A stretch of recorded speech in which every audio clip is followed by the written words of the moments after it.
movement, that is block mountain. That day we have seen about the fold mountains. Today we will see about the block mountain. Now see the activity 2 which is given in your textbook, page number 12. That what you have to do, you have to take a long strip of thin paper. Then you will hold your one end of the paper in your right hand and the other in your left hand. Then pull both the ends away from each other. See, it's given in the picture. What will happen when you will pull the paper? It will break. That is, tension is created. That in the fold mountains we have seen that compression and the pressure is created. But now in a block mountain over here, what? A tension is created. In a block mountain, what happens? Tension creates, and that's why it breaks from the middle. Now we'll go through your textbook. In activity 2, tension is created when you pull both the ends away from each other.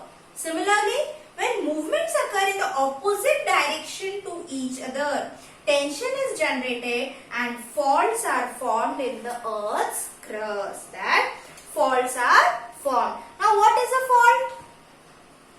Because of the internal movement of the earth. That due to the internal movement of the earth, what happens? The rocks undergo tension. Rocks, it undergoes tension, and due to that tension, fractures gets generated. Fractures get developed in the rock, and such fractures are called faults. That due to the internal movement in the interior of the earth, what happens? The rocks, it develops fracture, and that fracture lines are called faults. Now block mountain. Because of the internal movements, horizontal waves moving away from each other. What happens? The horizontal waves which are coming in from inside of the earth, that move away from each other. And due to that, what happens? A tension gets created in the layers of the rocks. And due to that tension, what happened? The fractures develop in the rock. And that fractures are called fault. So, this causes tension on the layers of rocks. This leads to the formation of fractures in the rock. These are known as faults. Similarly, waves coming towards each other in hard rock also form faults due to compression. When a part of the earth's crust in between two parallel faults is lifted, it looks like a block. Now see figure 2.9a. You can see that the layers of the rock are there, two faults are there, and one of the middle portion is raising upward. That is called block mountain. Now, block mountain, it does not have peak.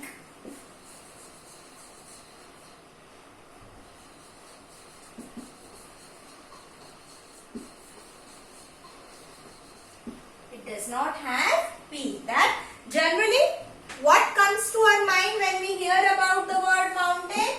Like this. This is a mountain. But this block mountain is somewhat like this. There is no peak. The hilltops are flat. What? The hilltops, they are flat.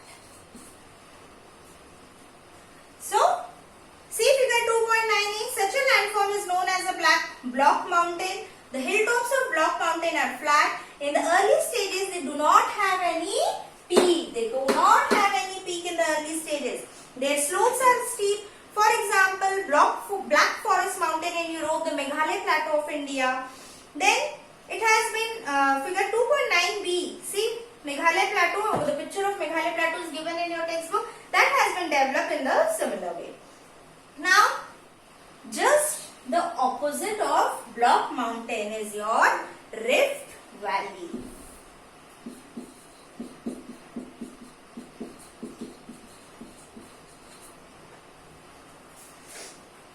Now take 3 notebooks of the same size. Hold them tightly on a table, keeping a distance of 2 to 3 cm. Now remove the 2 notebooks on each end away from the central one. What will happen? Just do it. What will happen? I will tell you that. Just the opposite of the block mountain mountain. That in a block mountain, one of the block was raised upward. Now in a rift valley, that block will go downward and it will take a V shape. That is your rift valley. Now see in your book, when horizontal movements on the earth's surface act in opposite direction, it causes tension on the rocks in the earth's crust. When tension increases, fracture develop in the rock. We have seen over here that when the tension is created, fracture gets developed, and due to that fracture, what happens? It leads to the formation of fault. Consequently, rocks on both the ends slide and the continuity in the layer of rock is not found. Sometimes two fractures develop side by side in the earth's crust. The land in between the two fractures subsides. What happens? That land gets subsided, goes downward. Like over here in the block mountain, the land, that portion of the rock was getting upward. Now over here in the rift valley, the portion will go downward. What will happen? That portion will go downward. Now, what happened? This subsided deep part is called rift valley. See figure 2.10 AB, both the slopes of a rift valley are steep. For example, the rift valley of river Narmada in India, the Great Rift Valley of Africa, the Rhine River Rift Valley of Europe. That what will happen over here? That the two fracture will get subside, and due to that subside means that they will go downward. When they will go downward, it will take a shape of a valley. Over here in a block mountain, it goes upwards. So, what will happen? The block will raise upward, and over here, block will go downward, it will get subsided, and it will take the shape of a rift valley. So, you can see the example of rift valley in the rift valley of Narmada, then the Great Rift Valley of Africa, the Rhine Rift Valley of Europe. So this was about a block mountain and this was about Rift Valley. Now we will see the continent building movement.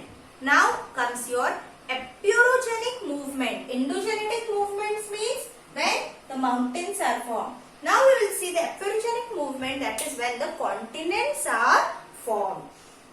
Slow movements occur towards the center or from the earth's center towards the earth's crust.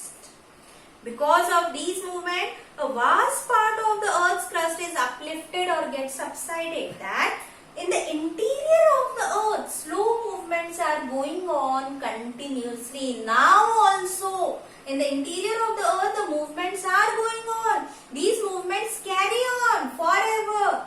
It's not a matter of 1 day, 2 day or 1 year or 2 years. It goes constantly. Now due to that, what happens? The part of the earth's crust, it gets upward, it gets upsided, or it goes downward. It gets uplifted or it goes downward.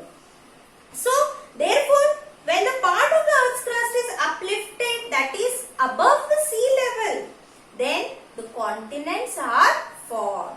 Keep this in mind that when continents are formed, that when the part of the earth's crust is uplifted, that is above the sea level, then the continents are formed. Therefore, these movements are called continent building movement. Extensive plateaus can also be formed because of such movement. If the originally continental portion of the crust subsides below the sea level, it forms a part of a sea bed. Now, sudden movement. In the beginning of the chapter, we have discussed and studied the news item of the earthquake which the Nepal has caused, the earthquake which has devastated Nepal. So, earth means the ground and quake means trembling, shaking. Earthquake is the movement of the earth's crust. That day only I have given you the definition of the earthquake. Then what is an earthquake? Sudden tremor or shaking of the earth's crust for a few seconds. So, you have been acquainted with the magnitude and effects of earthquake through the activity at the beginning of the chapter itself. Now we will look at the sudden movement called earthquakes and volcanoes in the earth's interior in detail. That day only I have told you, that is earthquake, I have given you the definition, that is sudden tremors or shaking of the earth's crust for a few seconds is called earthquake. Because of the movements occurring in the interior of the earth, what tremendous tension is created in the earth's crust. When this tension goes beyond the limit, each and everything has a limit. Till that limit we can handle it. हर एक चीज को सहन करने की अपनी एक क्षमता होती है. जब वो चीज या जब वो कोई भी बात है वो उस लिमिट के बाहर हो जाए, हमें भी गुस्सा आता है. एक हद तक हम हमारे दोस्त का मजाक जो है सहन करते हैं, isn't it? So like that is with the earth. That earth has also capacity of bringing about the tension. Earth has its capacity, but when the tremendous tension is created and when that tension goes beyond its limit, what happened? This energy is released in the form of waves, and this results in the trembling of the earth's surface, and that trembling of the earth's surface is that your earthquake occurs.